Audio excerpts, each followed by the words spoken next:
Welcome to another edition of Plain Talk here on Eagle Eye TV. I'm your host, Ken Ward, and this week we are joined by Alabama Congressman Mike Rogers. Thank you so much, Congressman Rogers, for joining us. Glad to be with you.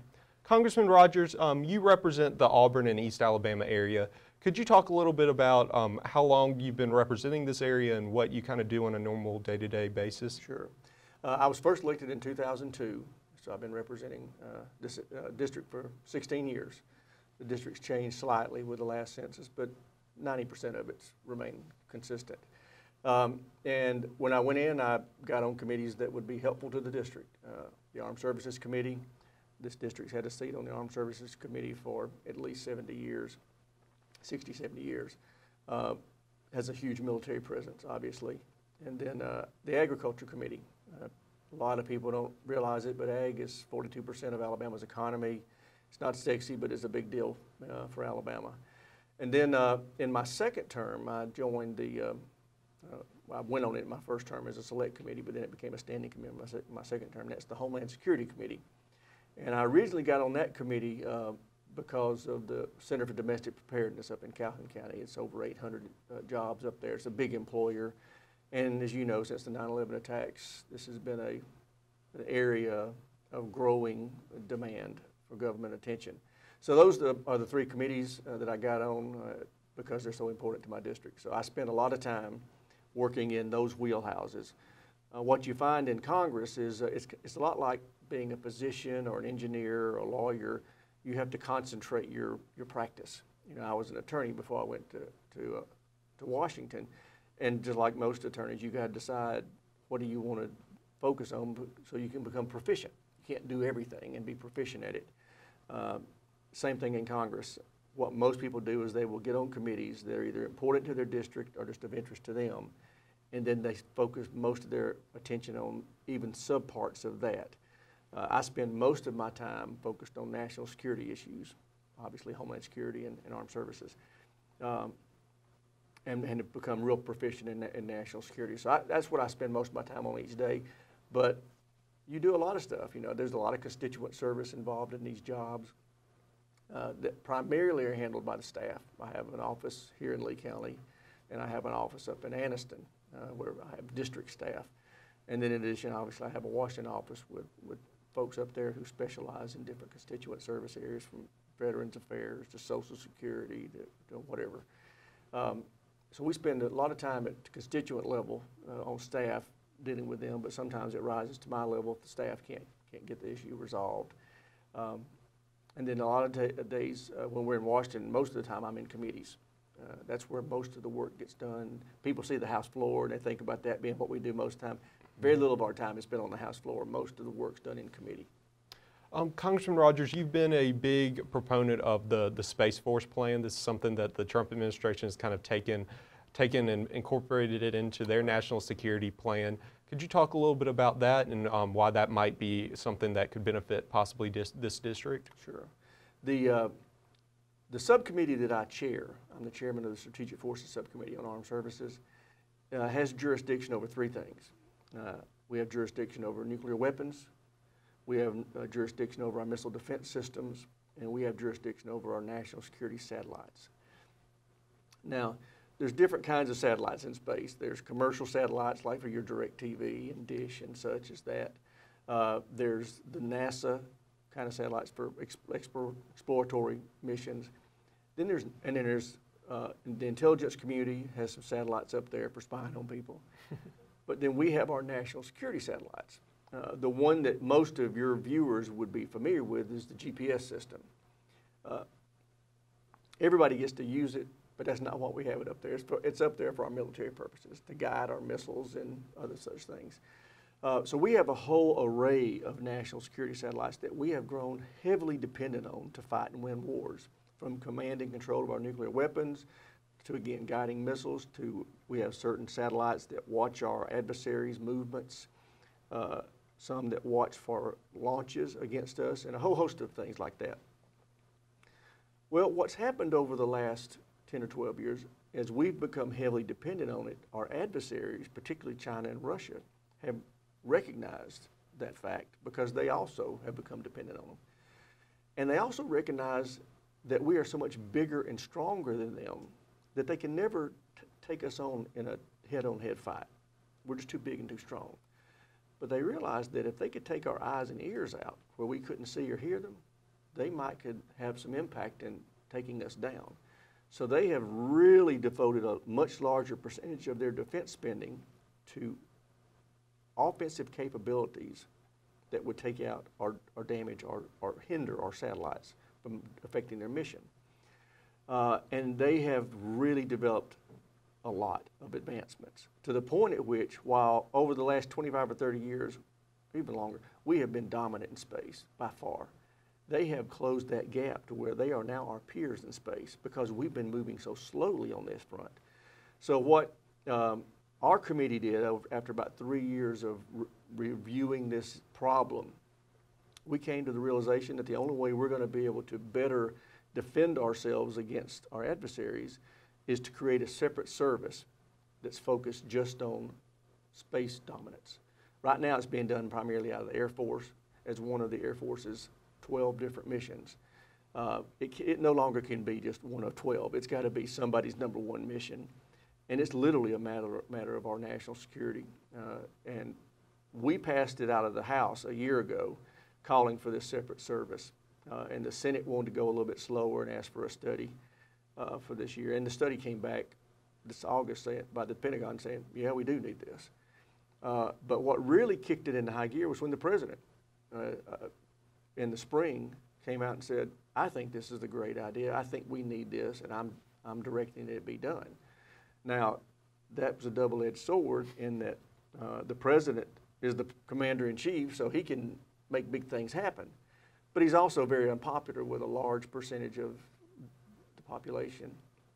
So while it got a lot of energy from his endorsement of the plan, it also brought the baggage of his critics saying, oh, you know, he's talking goofy things.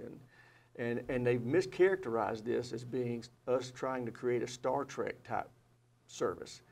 This is not about, you know, beam me up Scotty kind of stuff. This is about getting more satellites up there that can help us protect this country from adversaries in the event of a war. And let me give you one example of how they are particularly helpful and important. There's been a lot of discussion about North Korea and their developing ICBM capability. And while I'm not going to say anything's classified, there have been published reports that through their testing, they have developed a missile that can reach California or Alaska. And there's also been published reports that they have finally developed a nuclear-tipped weapon that they can put on that ICBM that can survive re-entry to attack California or Alaska. So those are published reports and pretty scary stuff, particularly given that regime is so volatile over there. Well, the way we defend ourselves against nuclear attacks is we have a set of satellites up there called SBIRS. They're infrared satellites. And what their mission is, they're way out in the geostrata, is to watch the Earth and looking for launches by the heat signature. If you've seen a rocket take off, there's this huge plume of smoke.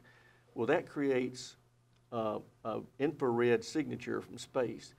And as soon as we see that plume, all of our radars around the world turn to that location, and we can start tracking that missile as it's going up, and we know exactly where it's going within just a matter of a couple minutes. And that's the way we aim our interceptors to take it out. You know, once that, a ballistic missile does this, you know, that's why they call it ballistic. It goes up, then it goes into space, that's where the arc is, and then it comes back in the atmosphere during the terminal phase. That mid-course area, that's the time you got to kill it. Because once it's coming down, it's going way too fast. So we want to be able to shoot it while it's in that mid-course. Well, you've got basically 18 to 24 minutes to get all this done. So we need to be able to know where that thing's going in the first few minutes. If we continue to do nothing, we already know that our adversaries have the ability to blind our satellites. They have the ability to shoot them, but they have the ability to blind them too.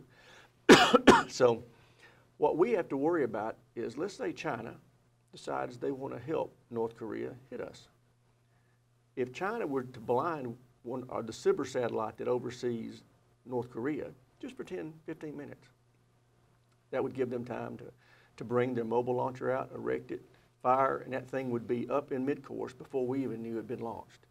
There's nothing we could do about it. It'd be too late. So we can't allow that capability to go unchecked. And so we're going to have to develop a lot of defensive capability to make sure our adversaries know that your methods won't blind or cripple or destroy our satellites. But we've also got to develop offensive capability to let them know if you even think about bothering one of our satellites, we'll take all of yours out. Which is one of the ways we stop nuclear war now, is that we have mutual assured destruction. They know if they shoot us that we'll wipe them off the planet so nobody shoots at us. We're going to have to get something like that in space. Speaking about North Korea and some of the nuclear negotiations, the Trump administration has opened up a lot of negotiations with Chairman Kim's regime over the past few months, really starting this past summer in June. What, from a congressional standpoint, have y'all seen in regards to those developments and how they're moving along, and what more would you like to see in that regard? Well, we're pleased with the fact that because of those negotiations, Chairman Kim has stopped testing. One of the reasons he has developed so much capability is they were testing weekly for years. And a lot of folks ridiculed that and thought, man, he keeps firing missiles, they're never successful. They didn't realize he was learning every time. That's like a baby learning to walk. They fall down a lot, but eventually they learn to walk. We did the same thing when we were first developing our nuclear weapons. We failed all the time, but that's the way you learn. So what he did was he finally stopped testing. And we know that because we're watching it. With our satellites, we're watching what he does. So we've been pleased that he stopped testing. We have been pleased that, again, with our satellites, we're watching a lot of things in North Korea, that some of his facilities have taken down. So they've done some good stuff. They're still testing some stuff that they're denying, but we're watching. We know what they're doing. So we're seeing progress that's meaningful, because we've gone now 10 months without any tests. That's awesome. They could do more, and we want to see them do more. And I think that the fact that the president's talking about having another meeting with Chairman Kim is a good sign that there's progress to be made. All right, perfect. We'll be right back with Congressman Mike Rogers here on Plain Talk on Eagle Eye TV. I believe this is a practical world and that I can count only on what I earn. Therefore, I believe in work, hard work. I believe in education, which gives me the knowledge to work wisely and trains my mind and my hands to work skillfully. I believe in honesty and truthfulness, without which I cannot win the respect and confidence of my fellow men. I believe in a sound mind, in a sound body, in a spirit that is not afraid, and in a clean sport that develops these qualities. I believe in obedience to the law because it protects the rights of all. I believe in human touch, which cultivates sympathy with my fellow men and mutual helpfulness and brings happiness for all. I believe in my country because it is a land of freedom and because it is my home, and that I can best serve that country by doing justly, loving mercy, and walking humbly with my God. And because Auburn men and women believe in these things, I believe in Auburn and love it.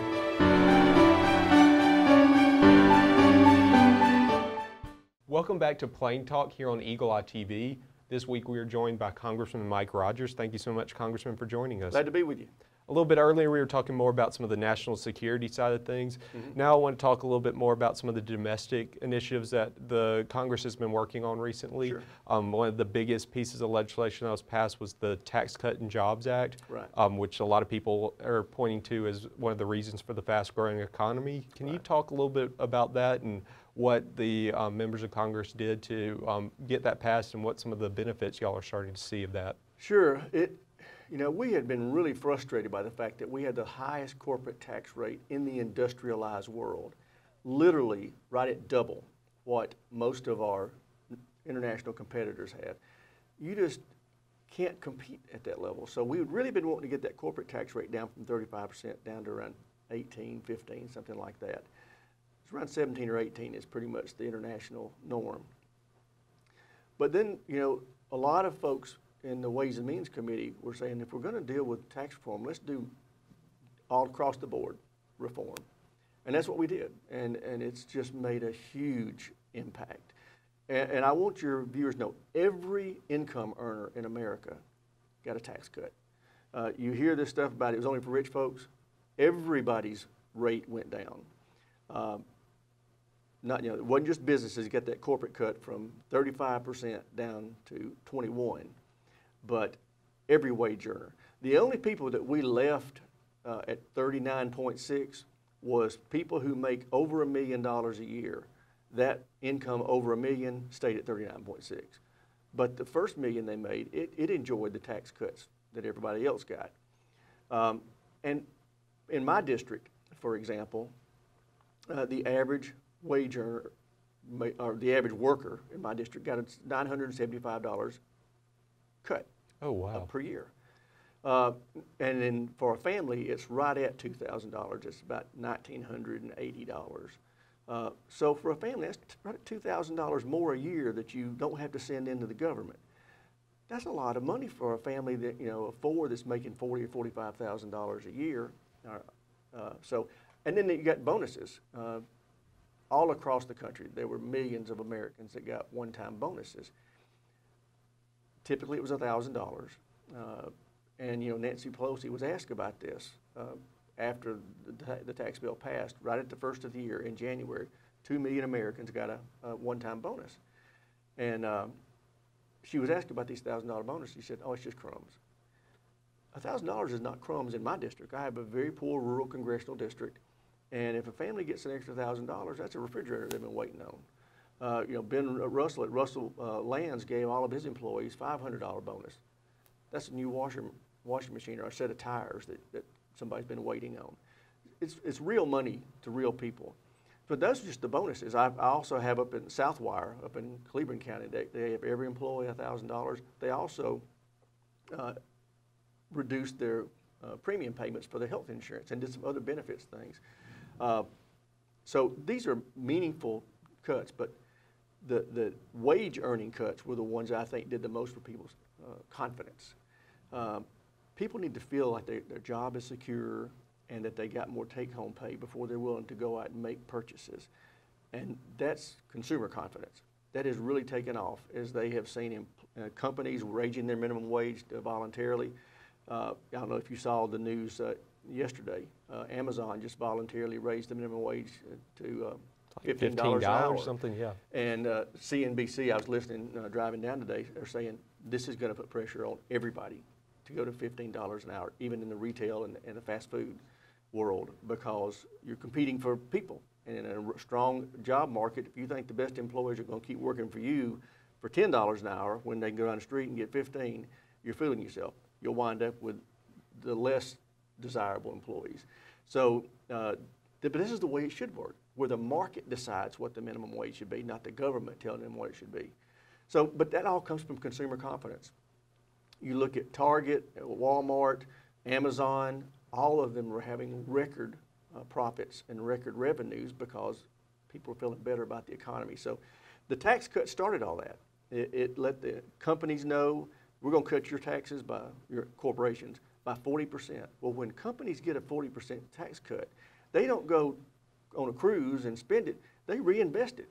They pay down debt. They make investments in capital. I mean, in their infrastructure. They'll have another location open up. Businesses naturally want to grow, so they invest that money back into growth, and that creates job opportunities for employees and pay raises. And as they start feeling better, they go out and make purchases. What I'm waiting for is to see the next step, and that is housing market come back. Once we see the housing market starts strong, we'll know we're in full bloom as an economy, and I think that's coming. I think we're looking at a good decade of growth and prosperity. This district has seen a lot of economic ups and downs over the past several decades, especially when NAFTA came. A lot of the mills in a lot of these towns closed because of that. Trump has just renegotiated the whole North American Free Trade Agreement. He's even renaming it with Canada and Mexico. How is something like this new agreement going to impact our district here in East Alabama? It's a great question. I think the way we will see it most is in the agriculture world. We have had real challenges getting some of our ag products into these markets. I think these trade agreements leveling the playing field is going to make it much easier for that part of our economy that I referred to as 42% could become 52%. as they get access to a lot more markets. Because he's not only renegotiated Canada and Mexico, but he's renegotiated with South Korea and Japan as well. We've had real problems trying to get some of our commodities into those countries. Those barriers are down. So this is going to be, in the long term, very beneficial for our state. Obviously, we've gotten big in the auto industry of late. I think we'll see some benefits there as well. But ag is where I think you'll see it first and foremost. And then one of my last questions is, you are running for re-election, as is pretty much everybody, many Republicans, both in the House and the Senate, everybody in the House, but many in the Senate as well. What is going to be y'all's argument, both here locally, but then also nationally, going into this November election season as to why voters should re-elect y'all this term? Another great question. First is, we went through 10 years of economic melees. It's just been terrible economically. We've turned that around. We have a Republican in the White House, a Republican-controlled Congress, both ends of the Capitol, and we've turned it around. We're going in the right direction economically, militarily, and otherwise. Don't mess up a good thing. And then the second part of that is just look at what the Democrats are saying they would do if they take power. Nancy Pelosi has already made it clear that if she takes power, they're going to spend time trying to impeach the president. They want to defund ICE, Immigration and Customs Enforcement, which is basically the federal police whose job it is to find people who are here illegally and remove them from the country, like MS-13 and other bad elements. And they want government-controlled health care. They want to have, they're now calling it Medicare for all, just take everybody and put them in the Medicare system. That would collapse the Medicare system. And by the way, for any seniors or people who are near retirement, so think about it. You spend your whole life paying into the Medicare system, so when you get retirement age, it'll be there for you.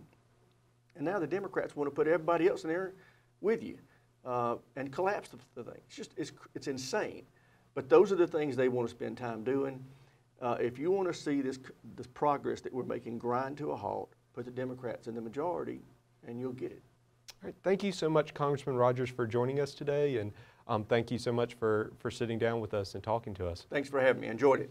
And thank you for joining us as well. Join us each week for an in-depth conversation here with a mover and shaker in our area, and follow all the latest updates in regards to East Alabama news at eagleeyeauburn.com. Thank you so much and have a great week.